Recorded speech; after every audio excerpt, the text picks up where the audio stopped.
Shalom, shalom, bien-aimés dans les Seigneurs. Soyez bénis ce vendredi. Nous sommes dans la joie de passer ce moment ensemble avec vous. Nous sommes le vendredi 14 août 2026. Jésus est bon, il est Seigneur. Nous voulons, bien-aimés, passer quelques temps dans le cadre de notre plateforme La Clé de la Maison de David pour le message et la parole de vendredi soir. Nous sommes à la fin de la semaine. Dieu nous a gardés protégés durant toute la semaine et nous voulons lui dire merci parce qu'il est Dieu. Nous voulons prier avant toute chose. Tendre Père, nous bénissons ton nom parce que tu es le Dieu Tout-Puissant. Nous voulons encore te louer, t'élever, te magnifier pour tout ce que tu ne cesses de faire dans nos vies. Merci pour la paix, la joie, le souffle de vie. Merci pour le fait que tu nous as gardés protégés durant toute la semaine, Père de gloire. Nous sommes reconnaissants vis-à-vis de toi, Seigneur Jésus-Christ, parce que nous voulons être, Père de gloire, comme ce dernier lépreux qui est venu auprès de toi pour te dire merci pour tout ce que tu as accompli pour nous. Nous voulons que tu règnes en puissance du début jusqu'à la fin de ce live, afin que tu puisses édifier, toucher le cœur d'un frère, le cœur d'une sœur, et que nos âmes soient transformées. Nous voulons encore te bénir pour tout ce que tu accompliras ce soir, car c'est en toi qu'appartiennent le règne, la puissance et la gloire. Dans le nom de Jésus-Christ, nous avons ainsi prié, et nous disons Amen, Amen, Amen. Bien-aimés, soyez bénis, nous sommes dans la joie, bien-aimés. Jésus-Christ nous a beaucoup aimés, il nous a gardés, il nous a protégés. Et le Seigneur nous a donné une parole ce soir. Dans le livre de Genèse chapitre 12, du 1er jusqu'au 3e verset. Genèse chapitre 12, du 1er jusqu'au 3e verset. Nous voulons lire, parce que Dieu est tellement bon. La Bible dit ceci. L'Éternel dit à Abraham, va-t'en de ton pays, de ta patrie et de la maison de ton père, dans le pays que je te montrerai. Je ferai de toi une grande nation, et je te bénirai. Je rendrai ton nom grand, et tu seras une source de bénédiction. Je serai pour toi, je bénirai ceux qui te béniront, et je maudirai ceux qui te maudiront. Et toutes les familles de la terre seront bénies en toi. Nous glorifions le Seigneur pour cette parole qu'il nous a donnée ce soir. Abraham était le fils de son père. Abraham habitait dans la maison familiale. Et Abraham, je suppose d'après ce passage, Abraham n'avait pas plus de 20 ans. Il était encore dans l'adolescence et il dépendait entièrement de son papa. Il faisait tout ce que son père lui demandait de faire. Il observait tout ce que papa faisait pour que lui, demain, il puisse hériter de ce que papa était en train de faire. Parce que, entre guillemets, entre parenthèses, ça ne fait pas partie de cet enseignement, mais on le dit quand même. Le papa d'Abraham priait le Dieu de Baal. Et Abraham voyait toutes les pratiques que papa faisait. Et il se disait que plus tard, c'est moi qui vais remplacer mon père. Bien aimé, dans ce passage, on ne parle ni de frères, ni de sœurs d'Abraham. On parle de Abraham, point barre, le fils de son père. Et quand Dieu l'a visité, Abraham ne connaissait pas l'Éternel des armées. Abraham ne connaissait pas Yahvé. Il ne le connaissait pas. Alors, il va entendre une voix qui va lui dire,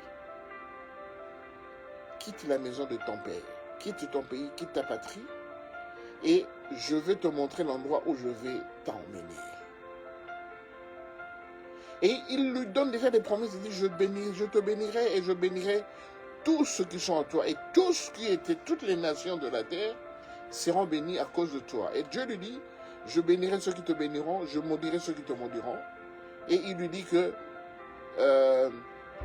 toutes les familles de la terre seront bénies grâce à Abraham. Mais Abraham ne connaissait pas Dieu. Cette voix qui parlait à Abraham, Abraham ne l'avait jamais entendue auparavant.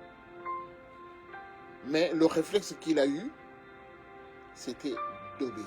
Vous savez bien aimé, quand Dieu parle, même si tu es animé de mauvaises intentions, de mauvaise foi, mais Dieu parle avec une conviction telle que tu le veuilles ou pas, tu es obligé d'accepter. Tu es obligé de faire ce que Dieu te fait, ce que Dieu te demande. C'est comme Moïse dans le désert, quand Dieu lui apparaît pour la première fois. quand il était parti paître les troupeaux de son père, de son beau-père, pardon, Moïse a entendu la voix de Dieu. Et il s'est mis, il s'est dit, mais est-ce que je rêve? Est-ce que je vais mourir et tout ça?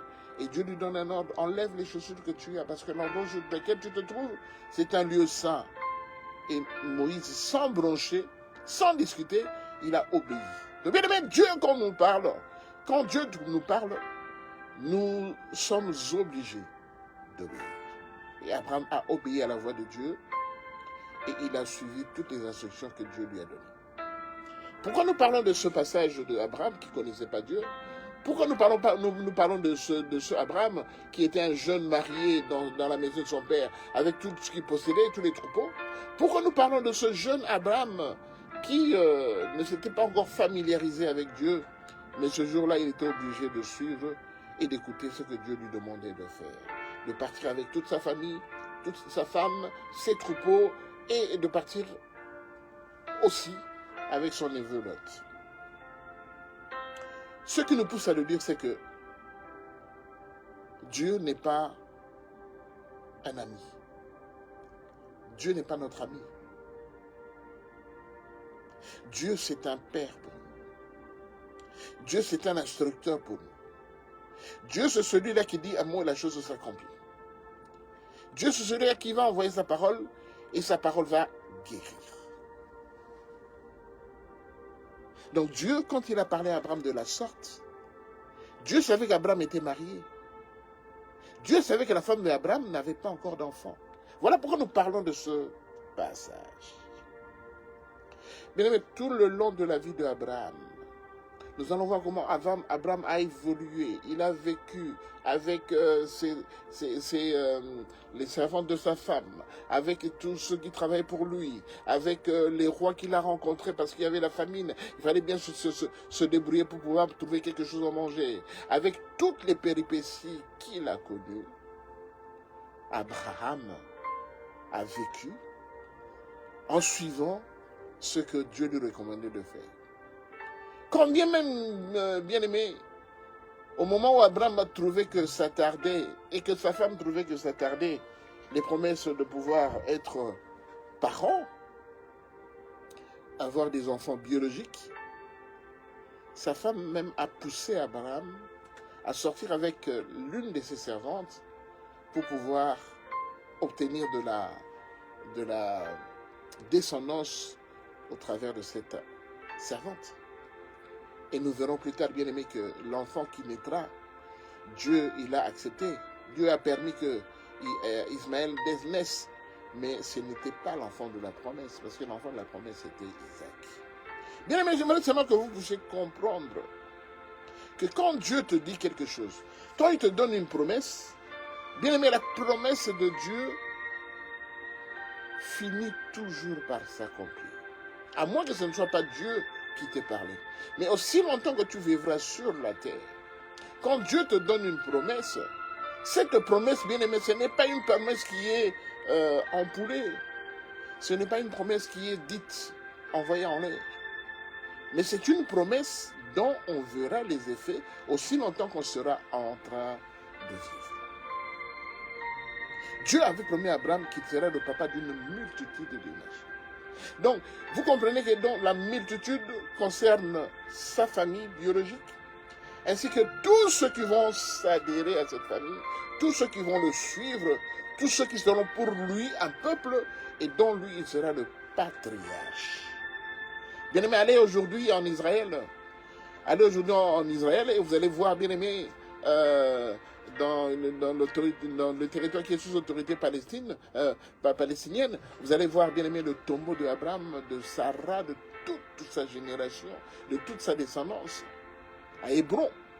Allez à Hébron, vous allez voir des gardes qui veillent sur le tombeau d'Abraham, donc c'est une grande propriété.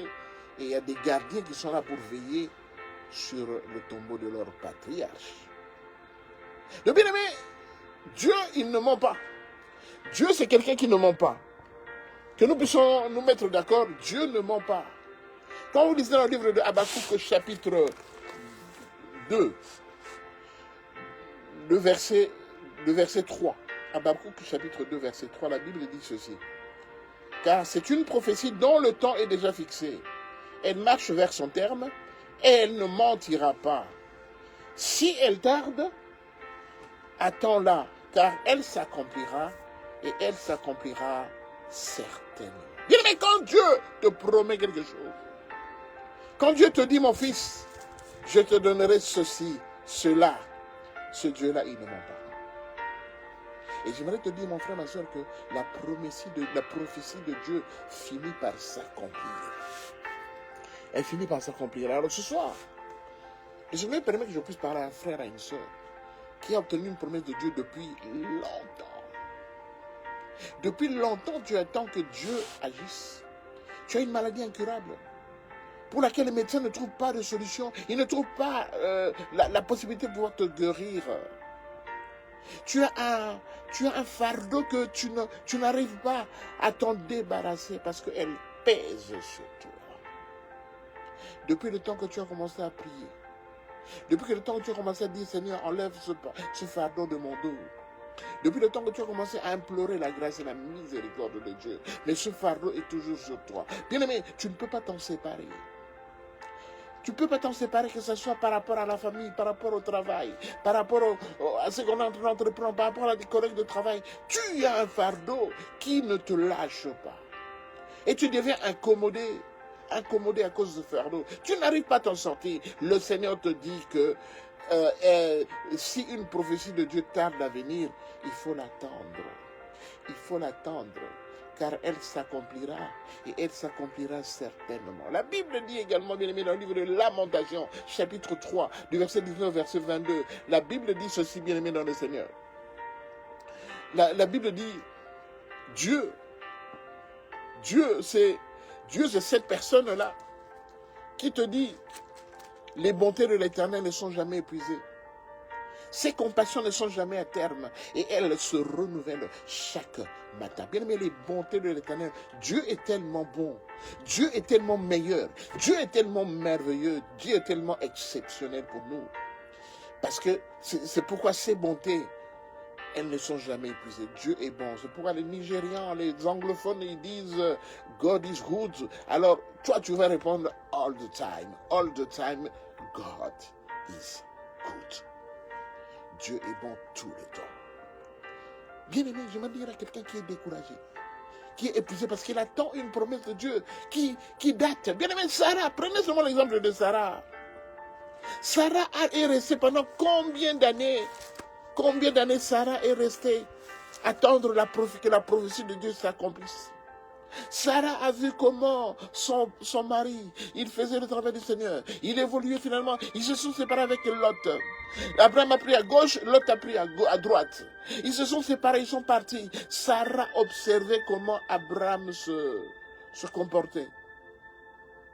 Bien que Abraham n'avait pas encore vu, mais Abraham avait quand même la foi que Dieu lui avait promis un enfant. Et cet enfant allait venir. Et dans l'attente, bien aimé, Sarah même a poussé son mari à aller coucher avec sa servante Agar. Ismaël est né. Mais Dieu disait toujours que ce n'est pas l'enfant que j'ai promis.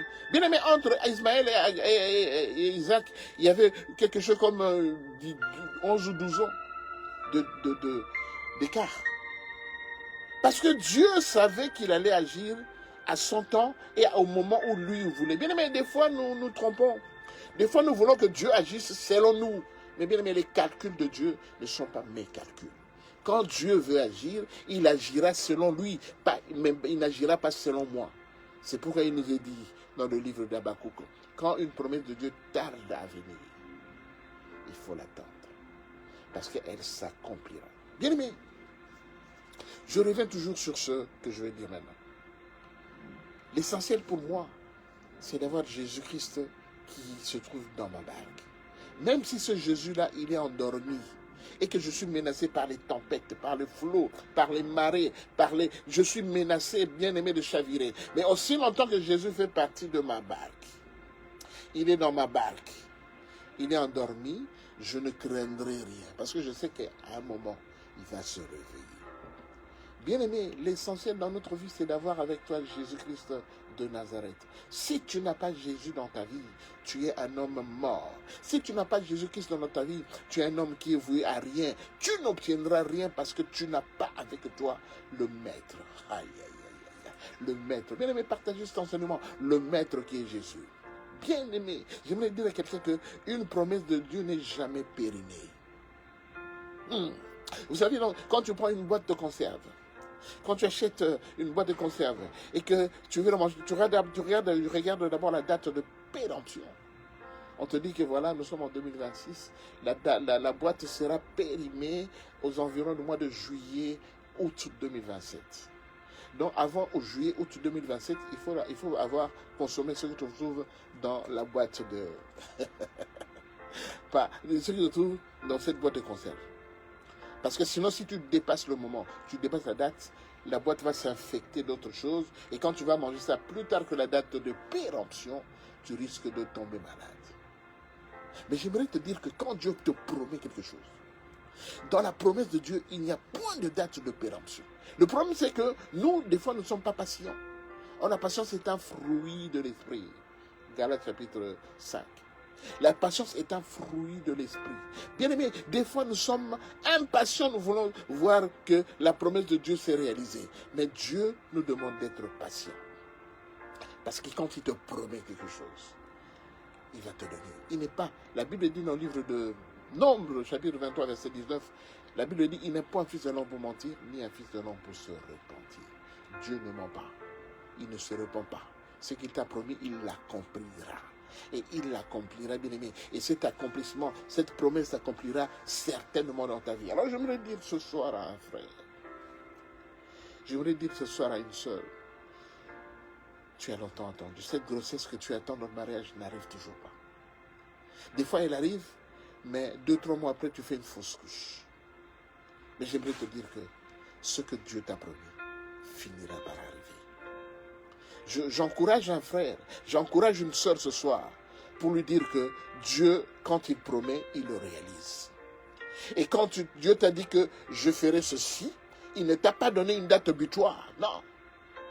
Il ne t'a pas donné une date butoir pour dire que voilà, ça fait longtemps, depuis plus de 5 ans, depuis plus de 10 ans, j'attends, je ne vois rien de la part du Seigneur, alors je crois que Dieu m'a menti. Dieu ne ment jamais. Ne ment jamais. Et quand il te promet, il ne te donne jamais une date de péremption par rapport à sa promesse. Sa promesse existe. Bien aimé, les dates de péremption, ça existe pour nous, qui les humains, qui habitons sur cette terre et qui consommons humain. Mais si tu consommes spirituellement, tu vas te rendre compte que Dieu ne ment jamais. Bien aimé, quand je vois mes enfants aujourd'hui, quand je vois certaines prières que j'ai faites pour eux, je me dis que Dieu est tellement merveilleux. Après autant d'années, ils ont grandi. Autant d'années, ce qu'ils sont devenus aujourd'hui, des fois ça me dépasse. Parce que Dieu, il est Dieu, il ne ment pas. Dieu, quand il t'a dit quelque chose, il finit par l'accomplir. Alors j'aimerais, avant de terminer cet enseignement, dire à un frère que tu es dans le bon. Ce n'est pas encore trop tard. C'est encore possible, mon frère. C'est encore possible. Ce que Dieu t'a dit qu'il allait faire, c'est encore possible. Il est possible que Dieu va l'accomplir. Il est dit dans le livre de Luc, chapitre 1er, verset 37, la Bible dit, rien n'est impossible à Dieu. Rien n'est impossible à Dieu. Mon frère, ma soeur, rien n'est impossible à Dieu. Même si tes voisins sont en train de te calomnier, de se moquer de toi, de dire, mais depuis le temps que tu attends, on ne la voit pas. Bien aimé, laisse-les parler. Vous savez, nous ne sommes pas, dérangés par les propos, les ragots qui se disent derrière nous, à côté de nous. Laisse-les parler. Laisse-les parler parce que Dieu, il agira certainement. Le temps de Dieu va arriver où Dieu agira. Alors laisse les gens qui parlent négativement de toi continuer à parler parce qu'il va arriver un moment que Dieu va leur montrer que lui, il n'est pas un fils de l'homme pour mentir. Il va arriver un moment que Dieu va leur montrer que sa promesse est en train de s'accomplir. Alors j'aimerais prier pour toi parce que tu as un cœur qui est dérangé. J'aimerais prier pour toi parce que tu n'es plus à l'aise. Tu es tout le temps, bien aimé, tu es tout le temps stressé. Quand tu vois quelqu'un, quand tu vois ta femme, quand tu vois tes enfants et que tu ne vois pas la réalisation de Dieu, tu es en train de paniquer. tu es en train d'être angoissé. Mon frère, ma soeur, sache que les angoisses, les amertumes ne sont pas pour nous les enfants de Dieu. Chaque fois que tu es angoissé, adore ton Dieu. Quand tu sens qu'il y a de l'angoisse dans ton cœur, tu fais une crise de panique, adore ton Père. Parce que ce n'est pas nous qui sommes appelés à faire des crises de panique. Parce que Dieu veille sur nous. Parce que Dieu veille sur notre cœur. Et il nous protégera toujours. J'aimerais prier pour un frère et une soeur ce soir, qui juge que la promesse de Dieu, ça fait longtemps qu'il attend. Bien aimé, Abraham a été juste à donner sa femme Sarah auprès de pas Manchester, auprès de ce roi. Et Dieu a dit, il a dit, voilà, c'est ma soeur. Heureusement que Dieu est tellement bon que quand le roi Abimelech voulait sortir avec Sarah, Dieu lui a fait comprendre que non, attention, cette femme est mariée à Abraham. C'est la femme d'Abraham. Et le lendemain, la Bible dit qu'Abimelech a appelé Abraham et a dit, mais pourquoi tu m'as menti? Pourquoi tu m'as menti? Pourquoi tu m'as dit que c'était ta femme et tout ça? Il était fâché. Dieu nous protège toujours. Donc, vous voyez à quel niveau on peut aller jusqu'à sacrifier ce que tu possèdes pour obtenir un gain quelconque, alors que le meilleur gain ne peut venir que de Dieu. J'aimerais prier pour toi, mon frère, ma soeur. Tu as sûrement fait des choses que Dieu n'a pas appréciées. Parce que tu attendais l'arrivée, la promesse de Dieu. Tu as fait même des examens. Tu as accepté même certains examens in vitro et tout. Parce que vous vouliez avoir des enfants. Mais cet enfant que tu voulais avoir, ce n'est pas ce que Dieu t'avait promis. Aïe, aïe, aïe. Cet enfant que tu as aujourd'hui, ce n'est pas cet enfant que Dieu t'avait promis. Sache que Dieu n'a jamais été content de ça. Dieu n'est pas content de ça. Parce que tu l'as pris pour quelqu'un qui raconte des choses, alors que Dieu ne raconte pas des choses. Il est Dieu. J'aimerais prier pour toi, mon frère, ma soeur. C'est encore possible. Il n'est jamais trop tard. Prions. Éternel Dieu de puissance, Dieu des armées, je t'abandonne, mon frère et ma soeur, ce soir. Papa, c'est vrai que le temps d'attente était tellement long que mon frère et ma soeur n'a pas pris le temps d'attendre la réalisation de ta promesse. Il a agi selon lui, alors qu'il devait agir selon toi, l'Éternel des armées. Ma prière ce soir est que tu étendes ta main puissante sur sur lui, et que tu puisses, Père, le pardonner, car la Bible déclare que tout ce qui est avoué est pardonné. Seigneur, que tu puisses pardonner, Père, Jésus-Christ, Père, la cruauté de ce cœur. Tu puisses pardonner l'impatience qu'il y avait dans le cœur de mon frère et de ma soeur, Père, gloire. Il a agi parce qu'il était impatient. Or, toi, tu as dit que je vous donne les fruits de l'esprit, dont la patience. Seigneur, ma prière ce soir, et que tu puisses encore, Père, Jésus, renouveler auprès de mon frère, auprès de ma soeur, Père, Seigneur, cette attente, cette chose, Père, que tu l'avais promis, renouveler en lui, Père, cette foi, ainsi que cette conviction, Seigneur Jésus-Christ, Père, de croire à toi, parce que tu nous demandes d'avoir la foi. Seigneur, que la foi soit renouvelée auprès de mon frère et de ma soeur, afin que tu agisses puissamment dans sa fille. Seigneur, que cette nuit, que tu étendes ta main puissante, afin de rafraîchir le cœur de mon frère, de rafraîchir le cœur de ma soeur, pour lui dire que tu es Dieu et que tu as entendu, tu es Dieu et que tu as vu sa patience et que tu agiras certainement, car la Bible déclare, si une promesse de Dieu tarde à venir, il faut l'attendre, parce que c'est une prophétie dont les effets sont immédiates, parce qu'elle s'accomplira et elle s'accomplira certainement. Seigneur, je suis sûr et certain que cela s'accomplira dans la vie de mon frère et de ma soeur. Je suis sûr et certain que dans quelques jours, dans quelques mois, les gens ne le reconnaîtront plus parce que tu auras réalisé ta promesse dans sa vie. Laisse que ton esprit soit l'œuvre en toutes choses et que ta grâce nous accompagne tout le temps. Nous serons, car tu es notre Dieu et notre Père. Nous bénissons ton nom et ta présence. Nous bénissons cette grâce, Père, car la Bible déclare tout ce que vous demanderez en priant, croyez que vous l'avez reçu et vous le verrez s'accomplir. Nous te bénissons et te rendons grâce. Dans le nom de Jésus-Christ de Nazareth, nous t'avons ainsi prié. Nous disons Amen, Amen, Amen. Soyez bénis, mon frère et ma soeur, soyez bénis. Dieu est bon, Dieu est au contrôle. Ne promène pas des regards inquiets, parce qu'il est au contrôle, il voit toutes choses. il agit sur toutes choses et il agira certainement dans ta vie. Nous avons été dans la joie de passer ce moment ensemble avec vous. Que le Seigneur vous bénisse. Passez un bon week-end ensoleillé, caniculaire. Un bon week-end. Sache que Dieu te gardera et te gardera toujours. Et s'il le veut bien, on se revoit le lundi prochain à partir de 8h30 pour notre live de début de semaine. Pendant ce moment, je vous dis shalom, shalom et shalom. Soyez bénis.